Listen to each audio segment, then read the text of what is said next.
पूरी दुनिया इस वक्त देख रही है कि भारत सरकार का क्या कदम होने वाला है, क्या रिस्पॉन्स होने वाला है towards the brutal action, towards the brutal atrocities committed by the Pakistani terrorist upon the Indian citizens in Pahalgam.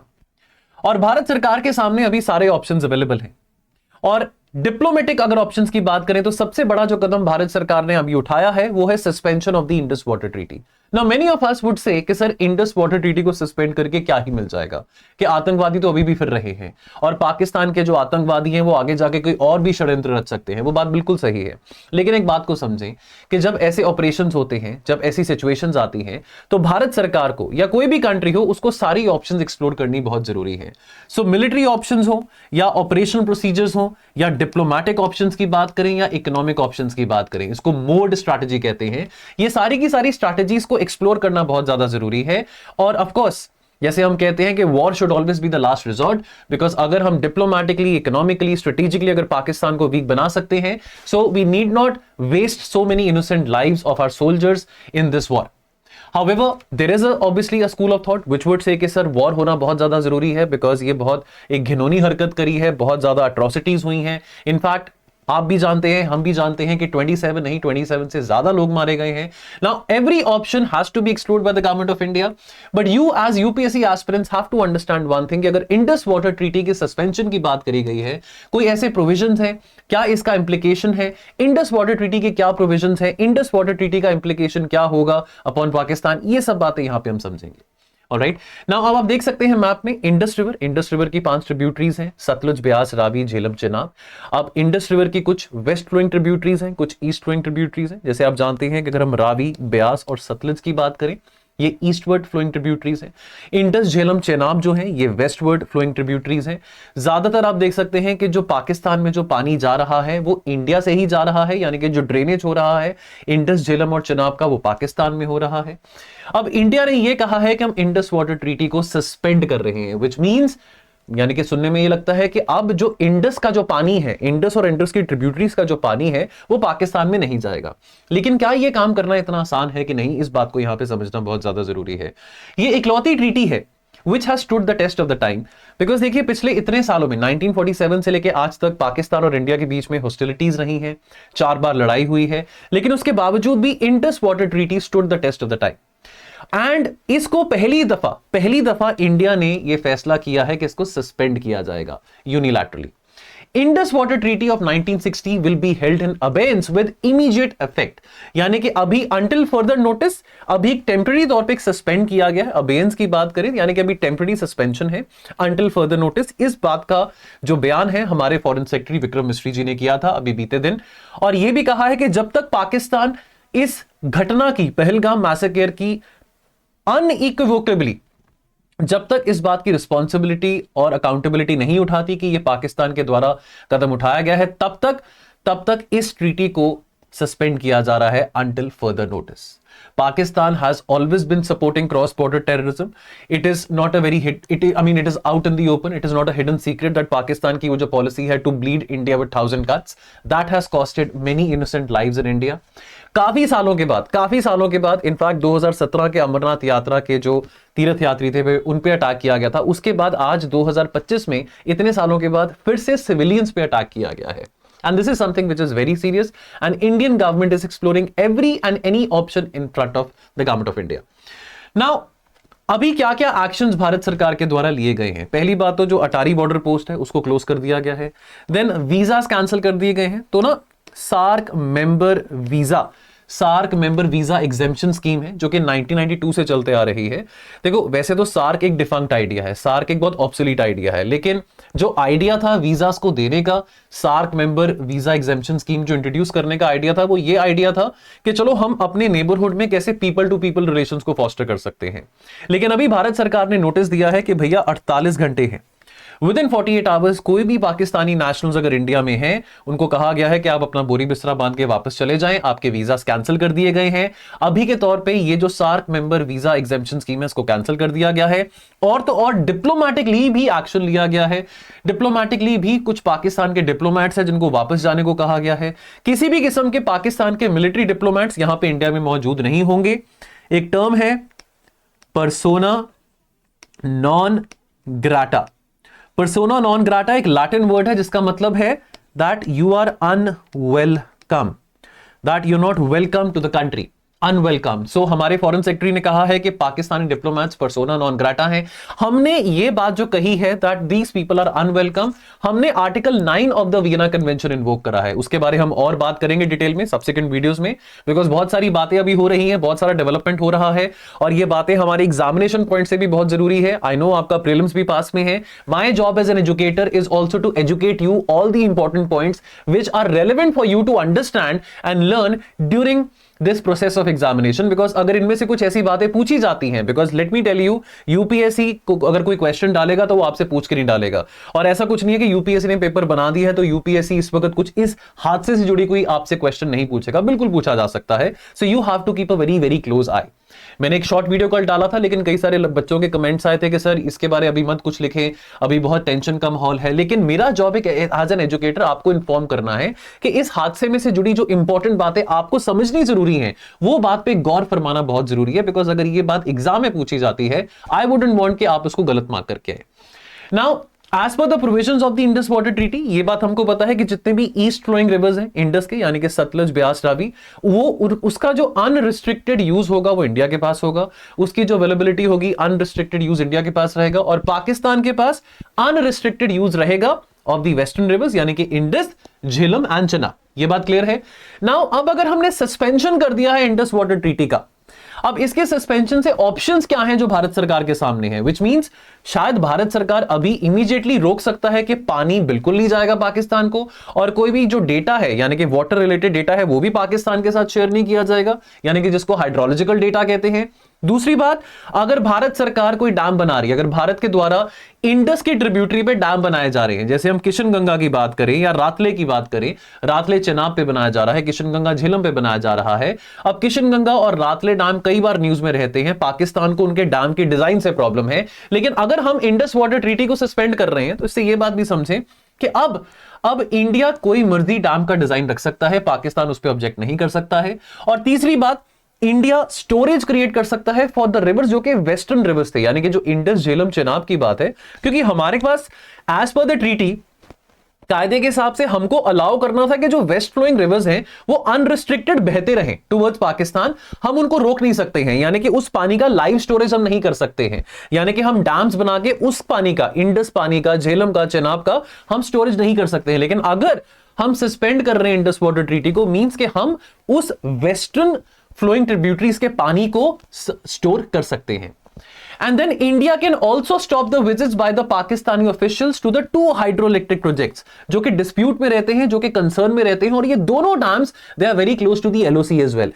मैं बात कर रहा हूं किशन गंगा प्रोजेक्ट की, Kishan Ganga project which is near to the Bandipora district, and Kishan Ganga project is also very close to Muzaffarabad city which is the capital of the POK, the so called Pakistan occupied Kashmir, and the other is the Ratle hydro power project जो कि Chenab river पे flow कर रहा है, Kishtwar district के पास में है।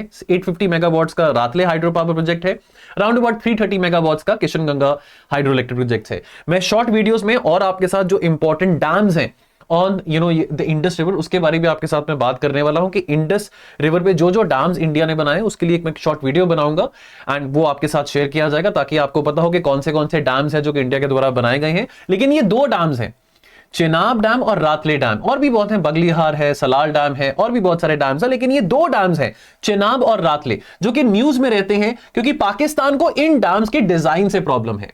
Now आप पूछेंगे कि सर एक बात बताओ मुझे कि क्या India under the Indus water treaty, क्या इंडिया वो डैम्स बना सकता है? बिल्कुल बना सकता है। इंडस वाटर ट्रीटी अलाउ करता है इंडिया को कि आप डैम्स बना सकते हो जब तक आप पानी का लाइव स्टोरेज नहीं कर रहे हैं। यानी कि अगर हम पानी को, यानी कि अब देखो, अब झेलम है और चेनाब है, वो तो वेस्टर्न फ्लोइंग है। देखो रावी पे, ब्यास पे, सतलज पे हम डैम्स बनाए, पाकिस्तान कुछ नहीं कह सकता। पाकिस्तान कह रहा है कि चेनाब पे और झेलम रिवर पे अगर आप डैम बनाएंगे तो वो violation of Indus water treaty था। क्यों था? जबकि वायलेशन नहीं था, क्योंकि पाकिस्तान का यह कहना था कि ये तो जो वेस्टर्न फ्लोइंग ट्रिब्यूटरीज है इंडस रिवर की, उस पे आप डैम कैसे बना सकते हैं।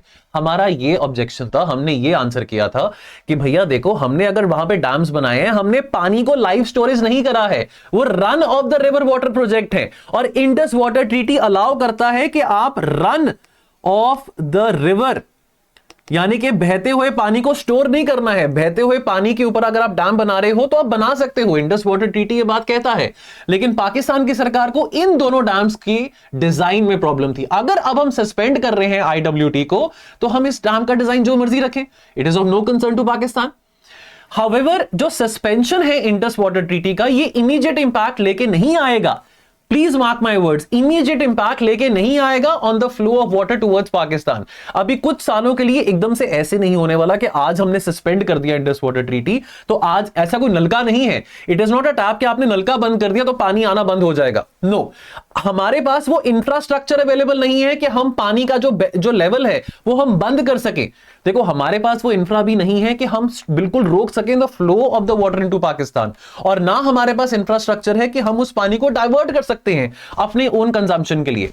सो ये जो सस्पेंशन अब हमने इंडस वाटर ट्रीटी का किया है, डजंट मीन कि आज नलके बंद हो गए और आज पानी बहना बंद हो जाएगा। नो, ऐसा नहीं होने वाला। इसको इंप्लीमेंट होते होते कुछ साल लग जाएंगे। ऑलराइट, इंडस वाटर ट्रीटी में आपको यह भी पता हो दोस्तों कि एग्जिट क्लॉज नहीं है। It is not easy to exit the Indus water treaty unilaterally, which means के ना तो इंडिया ना तो पाकिस्तान लीगली वो इस ट्रीटी को एब्रोगेट, रिपील नहीं कर सकते हैं यूनिलैटरली। और इस ट्रीटी का कोई एंड डेट भी नहीं है। ये Indus water treaty comes into existence in 1960, brokered by the world bank, लेकिन इसका कोई एंड डेट नहीं है। हर एक ट्रीटी का कोई एंड डेट होता है ना। जैसे फॉर एग्जांपल हम कॉम्प्रिहेंसिव टेस्ट बैन ट्रीटी की बात करें, यूएसए और रशिया के बीच में है, उसका एक एंड डेट है। इसका कोई एंड डेट नहीं है।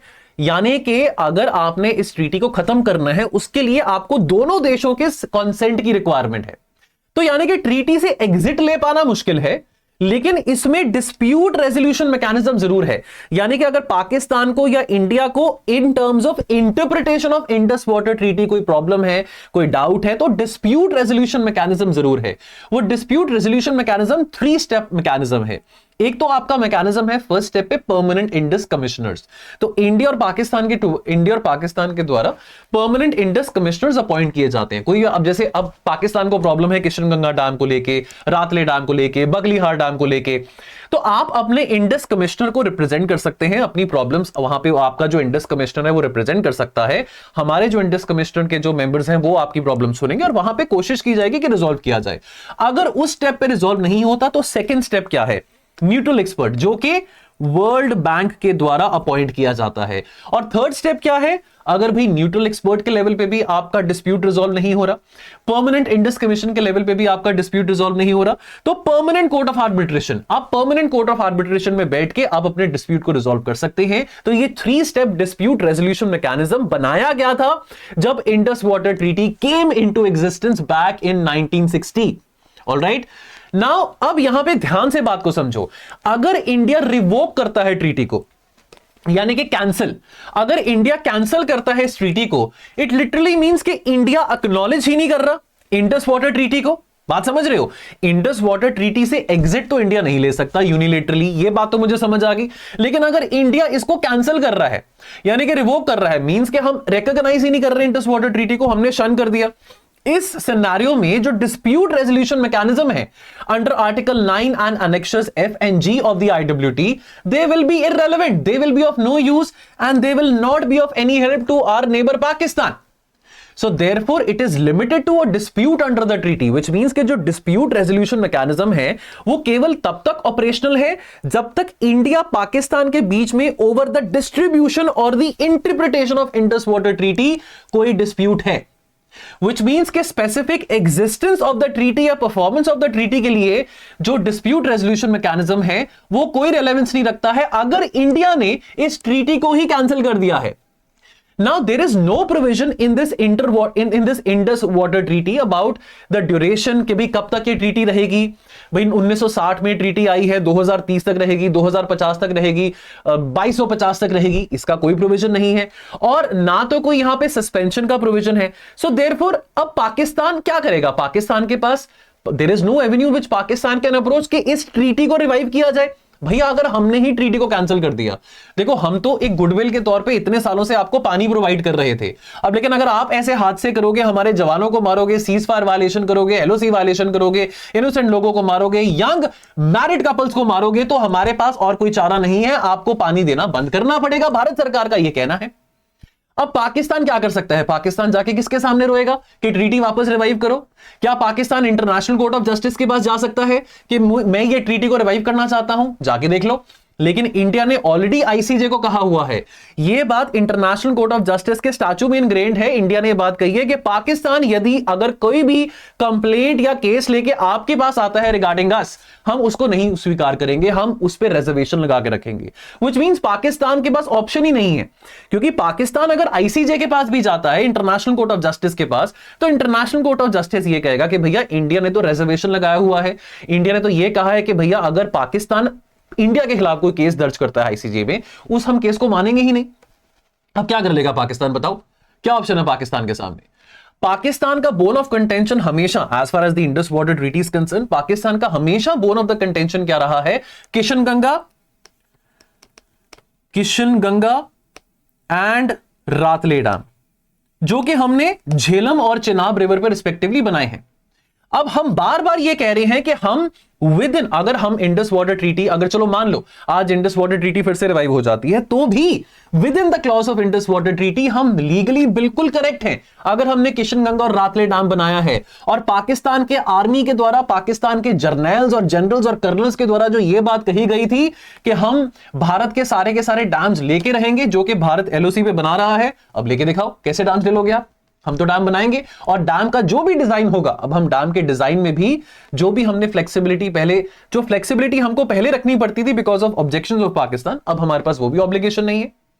ठीक है, तो दोस्तों ये एक होलिस्टिक वीडियो था, हालांकि क्विक एनालिसिस हमने किया है, और भी बहुत ज्यादा कवरेज आ रही है इंडिया पाकिस्तान रिलेशंस के प्रति। लेकिन दोस्तों संडे को यूपीएससी सीएसई पीवाईक्यूज यानी कि आईआर का मैराथन सेशन आने वाला है। मैं सुबह 10 बजे आपके साथ बैठने वाला हूं, ब्रेकफास्ट से लेकर लंच तक बैठेंगे। 4 घंटे में पिछले 14 सालों के 13 सालों के जितने भी पीवाईक्यूज हैं वो सब डिस्कस करेंगे। अगर आप इस वीडियो में अभी तक बने हुए हैं till the 17th minute, please comment करें कमेंट सेक्शन में पीवाईक्यू आईआर। क्या 100 कमेंट्स पीवाईक्यू आईआर के आ सकते हैं?